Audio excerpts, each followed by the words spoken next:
Today we'll see the partition coefficient and hydrogen bonding.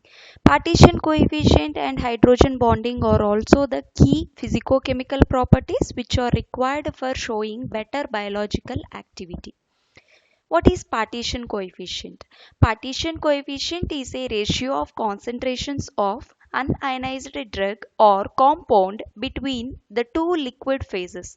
Means the ratio of concentration of unionized drug. Unionized drug means the drug will enter into the biological system, and before undergoing the ionization, the form of the drug, that drug we'll call it as unionized drug or unionized compound. So this concentration which is present in between the two liquid phases, one phase will be organic phase and another one will be aqueous phase. So these two phases, between these two liquid phases, how much concentration of the drug is present, that will considered as the partition coefficient. The logarithm of the ratio of concentrations of the unionized solute in the solvents is called log p value. The logarithmic value of partition coefficient is called log p value. So if we'll take the value of partition coefficient and we'll multiply with logarithmic value, then we'll call it as log p value. Log p value plays an important role in the molecular modeling drug design and computer aided drug design also. One of the solvent we can take for the partition coefficient is water, and the other solvent we can take is non-polar solvent. Here water is the polar solvent and non-polar solvents like octanol, butanol, alcohol, like that we can take. Log P value is also known as a measure of lipophilicity. What is lipophilicity? Lipophilicity means the drug, whether it is soluble in the lipid membrane, how much amount of the drug is showing the lipophilicity. Whether it is showing a better lipophilicity or less lipophilicity, that we'll understand by log p value. So this will give an idea about lipophilicity. Partition coefficient plays an important role for showing better biological activity. How? So that we'll see in the next slide. Partition coefficient measures drug lipophilicity and its ability to cross cell membrane. So after partitioning of the drug will show its lipophilicity. So how much amount of the drug is solubilizing in the lipid membrane, that nature we can measure, and then it will also show its ability to cross the cell membrane. So what are the various steps involved in partitioning of the drug after administration? If any drug is administered or entered into the human biological system, it will show three steps for the partitioning. What are the three steps? The first step is it will leave the aqueous extracellular fluids after entering into the biological system. It will leave the aqueous extracellular fluids. Then it will enter into the lipid membrane. From the lipid membrane, it will pass through the lipid membrane. Then it will again enter into the aqueous environments before reaching the receptor. So before reaching the receptor, it has to pass through the three steps. First is leave the aqueous extracellular fluids and pass through the lipid membrane. Then again it will enter into the aqueous environment. Then finally it will reach the receptor. The most common physicochemical property is the molecule's partition coefficient in an octanol or water system. So usually the universal partition coefficient system, that organic and aqueous phase, what we will take means octanol and water system we will take. You can see in the picture, above picture, this is the separating funnel, and here we have added the concentration of the drug into the separating funnel. There are two liquid phases. The above phase is the aqueous solvent, means water we have taken. The greenish color solvent which is there at the bottom is the organic solvent. So between these two solvents, how much amount of the drug is dissolving, how much amount of the drug is solubilizing, that we will take. So separately aqueous solvent we will take and check the concentration of the drug, and then organic solvent separately we will filter it from the knob, and then we will check for the concentration of the drug in the organic solvent. Next one is hydrogen bonding. Hydrogen bonding is a bond between hydrogen atom and electronegative atoms.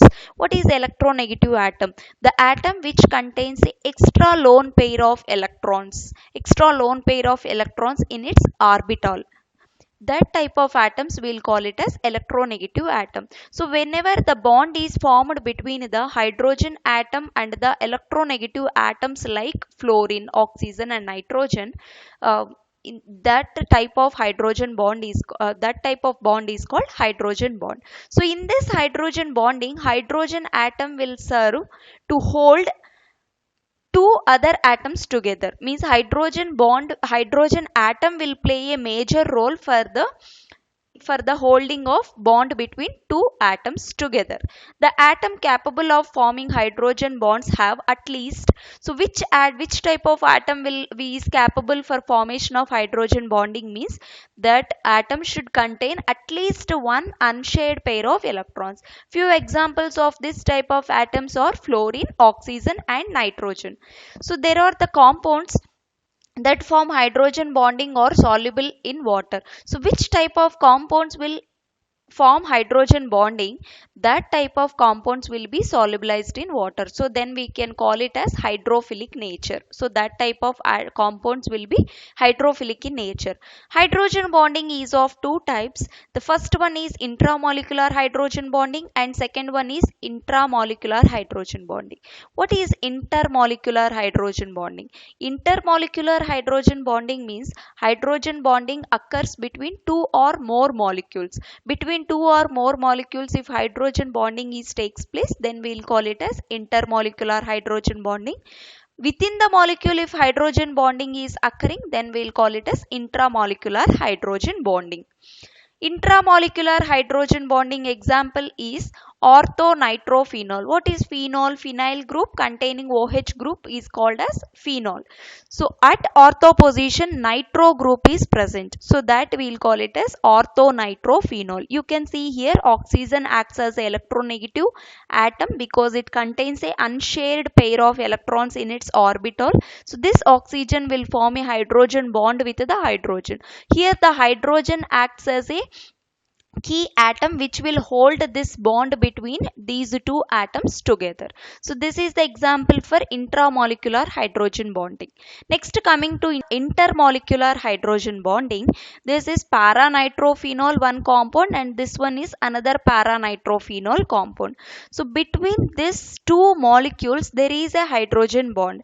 So in this paranitrophenol, the hydrogen atom will form a hydrogen bond between the electronegative oxygen atom present in the another paranitrophenol compound. So these two molecules will form a hydrogen bond, means then we'll call it as intermolecular hydrogen bonding. Then compared to intramolecular hydrogen bonding and intermolecular hydrogen bonding, which one is strong? Means intermolecular hydrogen bonds are weaker than the intramolecular hydrogen bonding. So intramolecular hydrogen bonding is stronger bond when compared to intermolecular hydrogen bond. The biological activity of a drug purely depends on drug and receptor interaction. How this drug and receptor interaction occurs? Between the drug and receptor there is a hydrogen bonding. So this hydrogen bonding, if it is intramolecular hydrogen bonding, then it will show the better biological activity. You can see the last point. This interaction is based on hydrogen bonding between receptor and the drug. So that's why hydrogen bonding plays a major role for showing better biological activity. Thank you.